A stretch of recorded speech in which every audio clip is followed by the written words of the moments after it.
Du 28 au 30 août 2025, le ministre du Plan et de la Coopération internationale, Ismaël Nabé, a mené une mission stratégique en Malaisie visant à renforcer les relations bilatérales entre les deux pays et explorer de nouvelles opportunités de collaboration. Cette visite marquée par des échanges fructueux et des rencontres avec des acteurs clés des secteurs économiques, éducatifs et technologiques a pour objectif de dynamiser le développement durable de la Guinée à travers des partenariats innovants, notamment dans le cadre du programme Simandou 2040.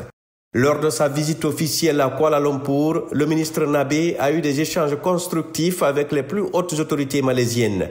Un des moments forts de la mission fut la rencontre avec Seri Rizal Merikan Naina Merikan, président de la Société malaisienne de développement du commerce extérieur Matrad, et Mohamed Mustafa Abdulaziz, directeur général de Matrad.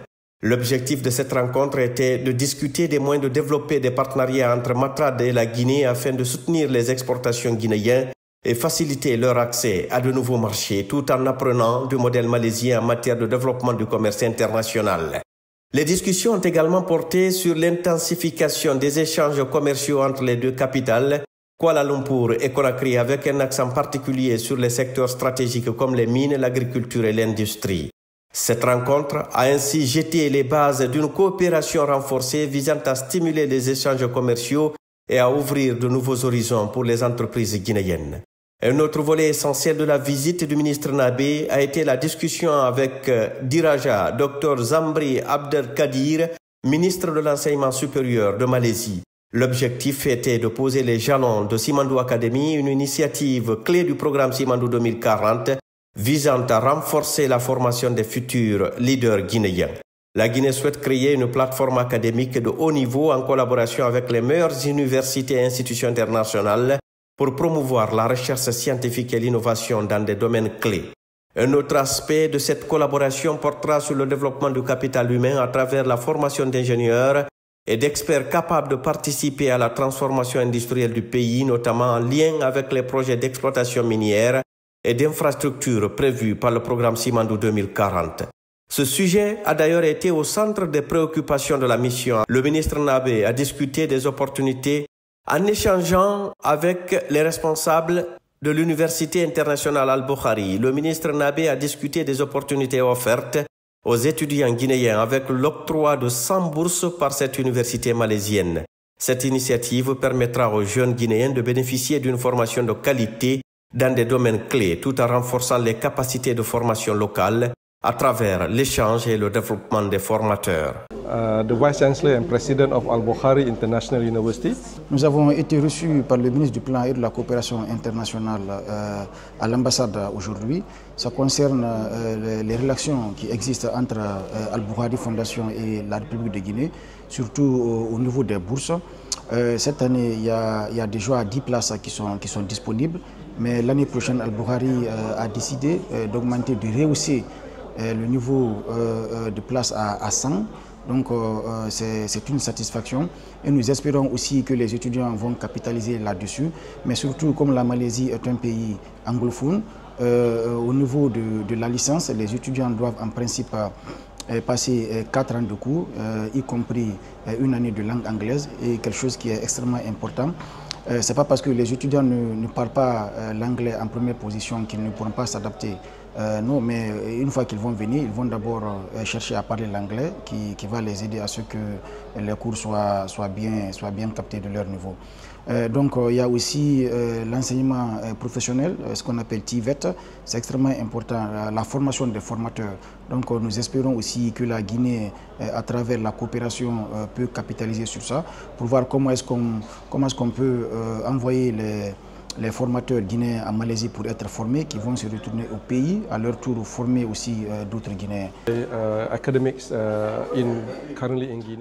L'innovation numérique et la modernisation des services publics ont également été au cœur des échanges du ministre Ismaël Nabé.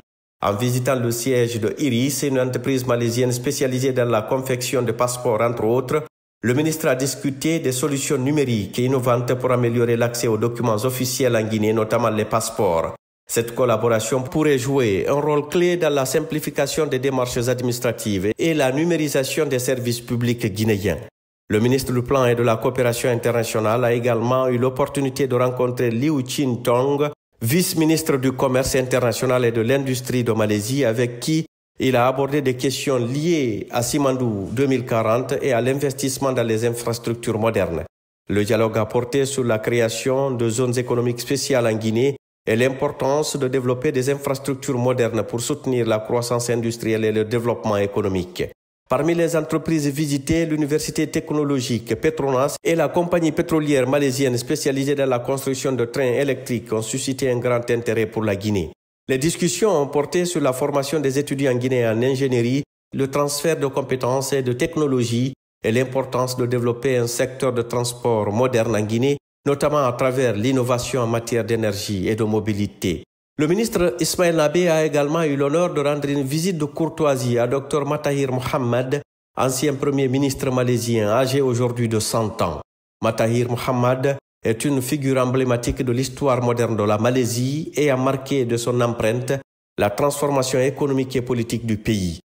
Lors de cet échange, le ministre a bénéficié des conseils avisés de Mathahir sur des sujets clés tels que l'exportation minière, les infrastructures, l'agriculture et la transformation locale des matières premières. Ces discussions ont permis de renforcer la vision stratégique de la Guinée en matière de développement durable et de modernisation économique. Il a surtout demandé au ministre de transmettre ses salutations à son Excellence le général Mamadi Doumbouya. Suite à cette rencontre, le ministre Nabé a échangé avec le ministre des Transports malaisien pour discuter de la collaboration sur des projets ferroviaires, routiers et aériens. L'amélioration des infrastructures de transport est un des piliers du programme Simandou 2040 et la coopération avec la Malaisie pourrait offrir des solutions innovantes et adaptées aux besoins de la Guinée. Le ministre du Plan et de la Coopération internationale s'est également entretenu avec son homologue malaisien des Affaires étrangères. Parmi les avancées significatives issues de cette rencontre, la Malaisie a accordé une prolongation de 3 mois de visa d'entrée pour les citoyens guinéens, facilitant ainsi les échanges humains et commerciaux entre les deux pays. Par ailleurs, un accord sur l'échange de détenus a été signé, marquant un pas important dans le renforcement de la coopération judiciaire. Une visite officielle du ministre malaisien des Affaires étrangères en Guinée est également prévue, illustrant la volonté commune de consolider les relations bilatérales. La mission s'est conclue par une rencontre chaleureuse avec la communauté guinéenne en Malaisie où le ministre Nabé a échangé sur les réformes engagées en Guinée sous le leadership du président de la République, son Excellence, le général Mamadi Doumbouya. Il a également sensibilisé les citoyens guinéens sur l'importance de participer à l'élection référendaire prévue pour le 21 septembre 2025, portant sur la nouvelle constitution du pays.